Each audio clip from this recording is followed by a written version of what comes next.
क्या आपने कभी सोचा है कि जावा प्रोग्राम में हम यूजर से इनपुट कैसे लेते हैं? जावा में यूजर से इनपुट लेने के लिए स्कैनर क्लास का यूज किया जाता है। आज के इस वीडियो में हम सीखेंगे कि जावा प्रोग्राम में यूजर से नंबर्स को, स्ट्रिंग्स और कैरेक्टर्स को इनपुट में कैसे लिया जाता है। चलिए स्कैनर का यूज करके जावा प्रोग्राम को थोड़ा इंटरेक्टिव बनाते हैं।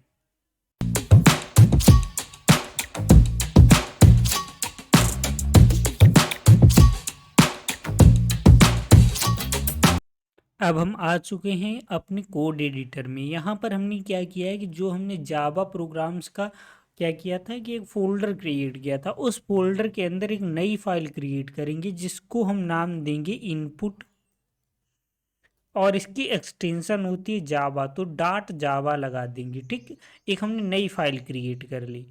इसमें हम क्या एक क्लास बनाते हैं, पब्लिक क्लास बनाया जिसको हमने नाम दिया इनपुट, और उसके अंदर हम एक मेन फंक्शन, मेन मेथड जिसे बोलते हैं, वो हम बना लेते हैं।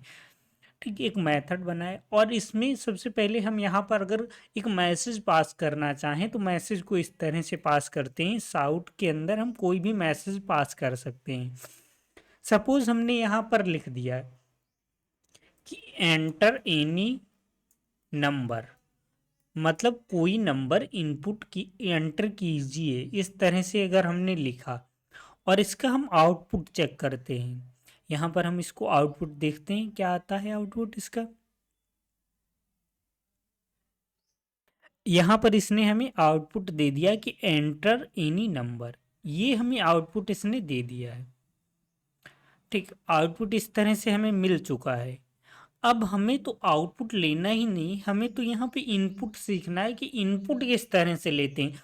आउटपुट तो हमने हर प्रोग्राम में देखा, अभी तक जितने भी चैप्टर्स पढ़े वहाँ पे हम लोगों ने आउटपुट तो लिया ही है।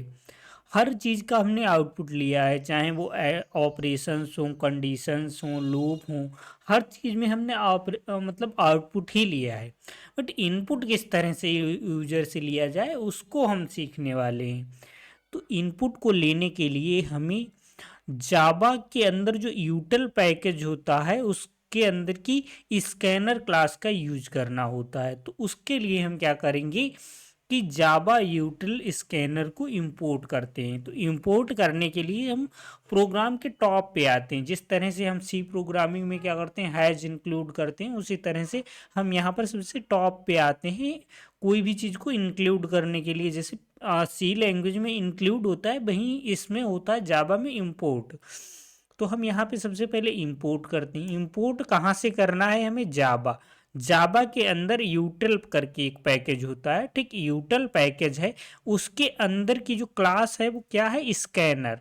स्कैनर क्लास को हम यूज करने वाले हैं। अब हमने यहाँ पर क्लास को तो स्कैनर को तो यूज कर लिया, तो इसको हम क्या करेंगे कि ऑब्जेक्ट बनाएंगे, एक ऑब्जेक्ट इसका बना लेंगे। ठीक, स्कैनर ऑब्जेक्ट बनाएंगे। उसके लिए हम क्या करेंगे कि scanner scanner ESC equal to, और यहाँ पर हम क्या करते हैं कि एक ऑब्जेक्ट को किस तरह से क्रिएट किया जाए तो उसको हम करते हैं। तो न्यू, और न्यू के बाद में क्या, स्कैनर। ठीक, न्यू स्कैनर, और स्कैनर के अंदर हम सिस्टम, ठीक है, जो इनपुट हम लेंगे वो सिस्टम से लेंगे। ठीक है, सिस्टम डॉट डॉट इनपुट। ठीक, इनपुट के लिए हम क्या करेंगे कि इनपुट स्ट्रीम को यूज करने के लिए इन करेंगे। ठीक, तो अब हम यहाँ पे क्या करते हैं कि हमने एक स्कैनर ऑब्जेक्ट बना लिया है। यहाँ पर हमने स्कैनर ऑब्जेक्ट बना लिया। अभी भी ये प्रोग्राम क्या है कि इससे अगर हम कोई इनपुट लें, ये इनपुट नहीं लेगा, क्योंकि इनपुट यहाँ पर हमने ऑब्जेक्ट बना लिया है, बट इनपुट अभी यहाँ पर नहीं आएगा। ठीक है, यहाँ पर इसने क्या किया कि एंटर एनी नंबर, और ये कर दिया। यहाँ पे हम कुछ कर नहीं सकते, ओनली एंटर कर सकते हैं। ठीक, अगर कुछ टाइप करें तो वो इनपुट में नहीं जाएगा, वो इनपुट में जाता भी नहीं है। ठीक, वो एरर शो कर देगी, क्योंकि वो इनपुट हमने लिया है, वो इनपुट ले नहीं रहा है। अभी हमने क्या किया है, इनपुट लिया नहीं, ओनली ऑब्जेक्ट बनाया है एससी।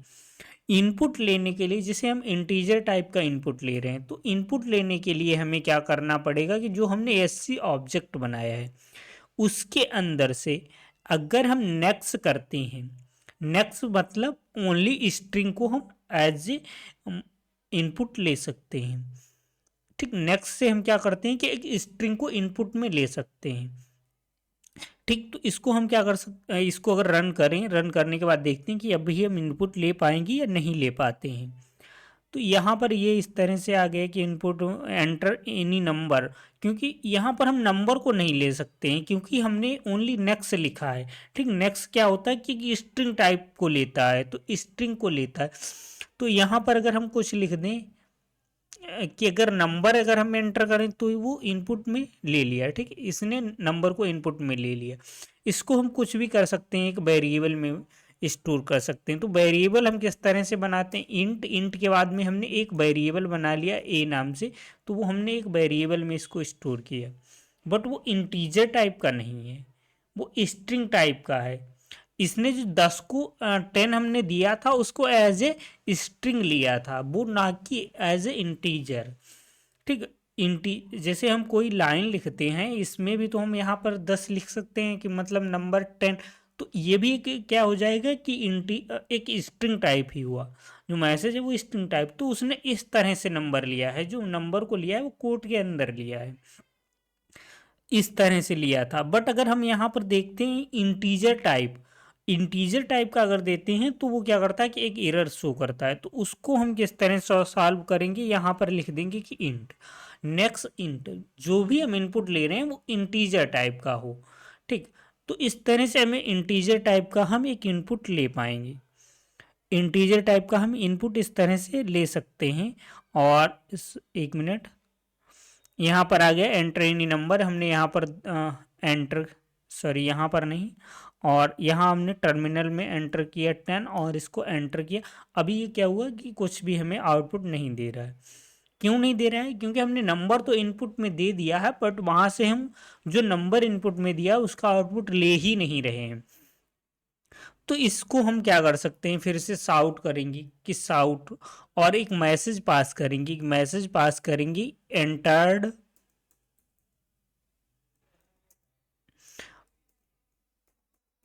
नंबर, एंटर्ड नंबर जो होगा वो क्या होगा। तो इसको किस तरह से, अब यहाँ पर क्या है, मैसेज में हमें अगर वेरिएबल को भी पास करना है तो वेरिएबल को पास करने के लिए हमें कॉन्कैटिनेटेड करना होता है। तो इसको हमने कॉन्कैटिनेटेड किया और उसके बाद में हमने अपना वेरिएबल यूज कर लिया, जिस वेरिएबल में हमने इनपुट को स्टोर किया था। इनपुट को हमने यहाँ पर ए वेरिएबल में स्टोर किया था। तो इस तरह से अब अगर हम यहाँ पे एक बार फिर से इसको रन करते हैं, रन करने के बाद देखते हैं किस तरह से हमें आउटपुट मिलता है।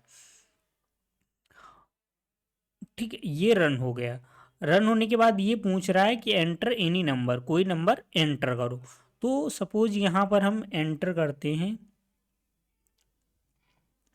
100, 100 को एंटर किया, और जैसे हम एंटर करेंगे तो वो हमें बताएगा कि एंटर्ड नंबर 100, जो आपने नंबर एंटर किया है वो 100 है। इस तरह से हम नंबर्स को इनपुट में लेके उसके ऊपर कोई भी ऑपरेशन लगा सकते हैं, चाहे हमें दो नंबर्स को कंपेयर करना हो, जो यूजर से इनपुट लेके कंपेयर करें। तो उसके लिए हमें क्या करना होगा कि यहाँ पर हम दो इनपुट लेंगे, जैसे हमने एक इनपुट लिया था इंटीजर टाइप का, हमें दूसरा इंटीजर टाइप का लेना होगा इनपुट, और उसको हम स्टोर कराएंगे बी वेरिएबल में। ठीक, तो बी वेरिएबल के अंदर हम स्टोर कराते हैं और उसको भी हमने इंटीजर टाइप का ले रहे हैं। अब हमने दो इनपुट लिए, दो इनपुट को अब हम क्या कर सकते हैं कि यहाँ पर तो ओनली हम शो कर रहे थे, अब यहाँ पर हम क्या करेंगे कि एक ब्रैकेट लेंगे, क्योंकि हम ऑपरेशन यहाँ पर वन लाइन के अंदर कराने वाले हैं, तो ए प्लस बी कराना है, तो हम ए प्लस बी को ब्रैकेट के अंदर यूज करेंगे। ठीक, अदरवाइज वो क्या होते हैं कि एक वैसे वो वहाँ पर ऑपरेशन नहीं यूज होता, ऑपरेशन ना करके इसके लिए आप हमारी ऑपरेशंस वाली जो हमने बनाई थी वीडियो ऑपरेटर्स, ठीक, ऑपरेटर्स करके कि ऑपरेटर्स किस तरह से यूज किए जाते हैं उसको देख सकते हो। ठीक, तो यहाँ पर हमने क्या किया है कि इस तरह से इनपुट लिए हुए नंबर को आउटपुट में किस तरह से मतलब एक उनको ऑपरेशन लगाया जाए, आउटपुट करें बट ऑपरेटर लगने के बाद में। जैसे यहाँ पे सपोज हमने इन्हें रन करते हैं इसको, तो हमें दो नंबर एंटर करने पड़ेंगे। हम यहाँ पे फर्स्ट नंबर एंटर करते हैं, मान लो 10 एंटर करते हैं, सेकेंड नंबर हमसे पूछेगा 20, तो हमें 30, मतलब हम दोनों नंबर को हम ऐड करा रहे हैं। ठीक, ऐड करा रहे हैं तो 30, अगर यहाँ पे हम माइनस कर दें, अब इसको अगर हम रन करें तो इस तरह से हम ऑपरेटर्स का भी यूज कर सकते हैं। इनपुट लेने के बाद में जो यूजर से इनपुट मिलेगा उस वैल्यू पे हम ऑपरेशंस लगा सकते हैं। ठीक, अब यहाँ पे माइनस कर दिया, 1 मिनट के लिए हम इसको थोड़ा ऊपर कर लेते हैं जिससे साफ साफ दिखाई दे। अब हम यहाँ पे मान लो 200, ठीक, 200 को हमने ए के अंदर लिया और उसके अंदर अगर मान लो हम कर दें कि 150 को माइनस करें तो वो हमें क्या मिलेगा कि 50, जो 50 बचेगा।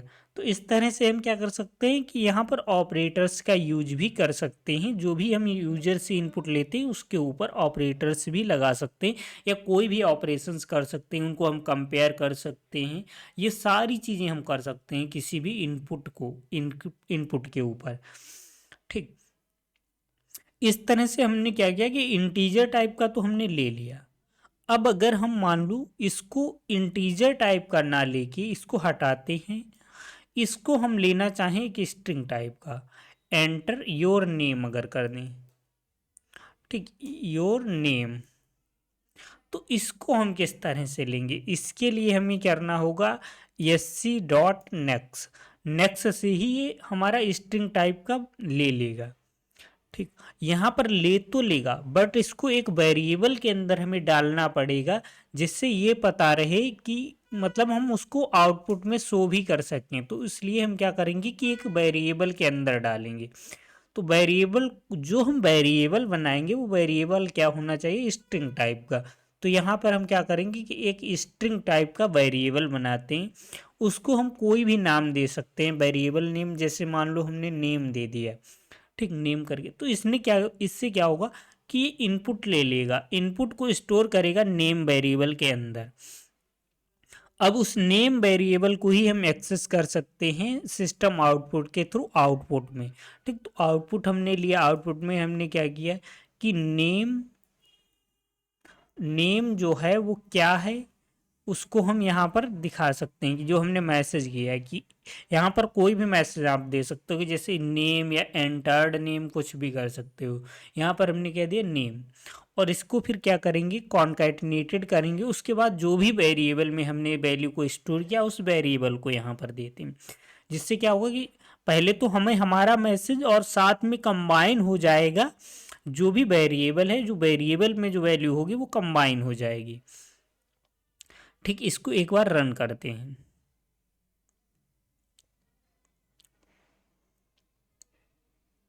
रन किया, अब ये क्या होगा कि स्ट्रिंग टाइप का वैल्यू लेने के लिए रेडी है, जिसे हम यहाँ पर लिखते हैं कोड क्यूब्स।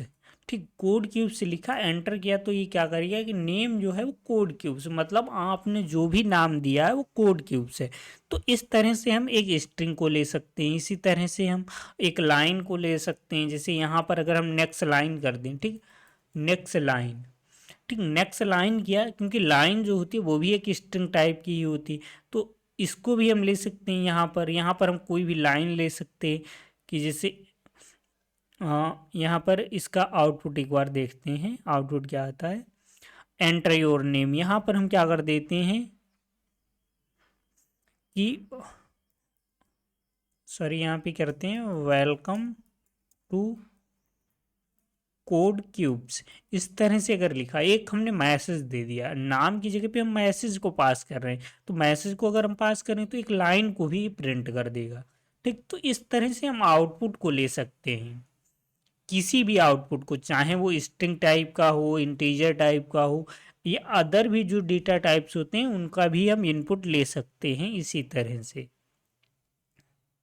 जब भी हम इनपुट लेते हैं, इनपुट लिया, उसके बाद में हम क्या करते हैं कि जो हमने वेरिएबल बनाया था एससी नाम से, एक मतलब स्कैनर ऑब्जेक्ट बनाया था, उस ऑब्जेक्ट को हम क्या करते हैं कि क्लोज कर देते हैं। कि हमने जब वेरिएबल के अंदर वैल्यू को स्टोर कर लिया है तो उसको हमें क्लोज कर देना चाहिए। क्लोज इसलिए कर देना चाहिए कि जो भी रिसोर्सेस यूज हो रहे हैं, जो भी सिस्टम रिसोर्सेस को यूज कर रहा है, उनको फ्री कर सके। कि मतलब हमें इनपुट लेना था, हमने इनपुट लिया, हमारा काम हो गया, उसको हमने वेरिएबल में स्टोर कर लिया, हमारा काम तो हो चुका है ना कि वो वेरिएबल में हमारे पास सेव हैं। तो हम इस जो ऑब्जेक्ट है, एससी ऑब्जेक्ट है, उसको हम क्या करें कि फ्री कर देने। तो फ्री करने के लिए क्या करते हैं, एससी डॉट क्लोज, जो भी ऑब्जेक्ट हमने बनाया है उसको हम क्लोज कर देते हैं। तो ये चीज़ क्या होती है कि बेस्ट प्रैक्टिस होती है, इससे जो भी सिस्टम रिसोर्सेस होते हैं फ्री हो जाते हैं, जिससे कि हमारे सिस्टम की परफॉर्मेंस अच्छी रहती है। इसीलिए हमें क्या करना है कि ये हमेशा यूज करना है कि जब हमारा काम हो जाए, जब हम इनपुट से ले चुके हों, तब हम क्या करें कि उसको क्लोज कर दें। अब आउटपुट के लिए हमें कोई वही नहीं करना है, तो इसको अगर हम रन करें तो कोई भी प्रॉब्लम नहीं होगी। ठीक, इस तरह से हम इसको रन करते हैं। एक बार से फिर से देखते हैं, इसको थोड़ा बड़ा कर लेते हैं ऊपर, और यहाँ पर ये इस तरह से हमने लिख दिया है, सॉरी, हेलो वर्ल्ड। इस तरह से एंटर हेलो वर्ल्ड, मतलब हमने हेलो वर्ल्ड को प्रिंट किया है। इस तरह से आप मतलब जो हमारे रिसोर्सेस हैं वो भी फ्री हो जाते हैं और हमारा भी काम हो जाता है। तो वो एक बेस्ट प्रैक्टिस होती है कि हमेशा उसको क्लोज कर दीजिए। आज की इस वीडियो में आपने सीखा कि किस तरह से हम इनपुट्स को लेते हैं और उसके ऊपर ऑपरेशंस को परफॉर्म कर सकते हैं। चलिए मिलते हैं नेक्स्ट वीडियो में। अगर ये वीडियो आपको पसंद आए तो चैनल को सब्सक्राइब करना ना भूलें, वीडियो को लाइक करो, कमेंट करो और अपने फ्रेंड्स के साथ में शेयर कीजिए। मिलते हैं नेक्स्ट क्लास में, और ऐसे ही मतलब इम्पॉर्टेंट टॉपिक्स जो जावा के हैं उनको हम कवर करने वाले हैं।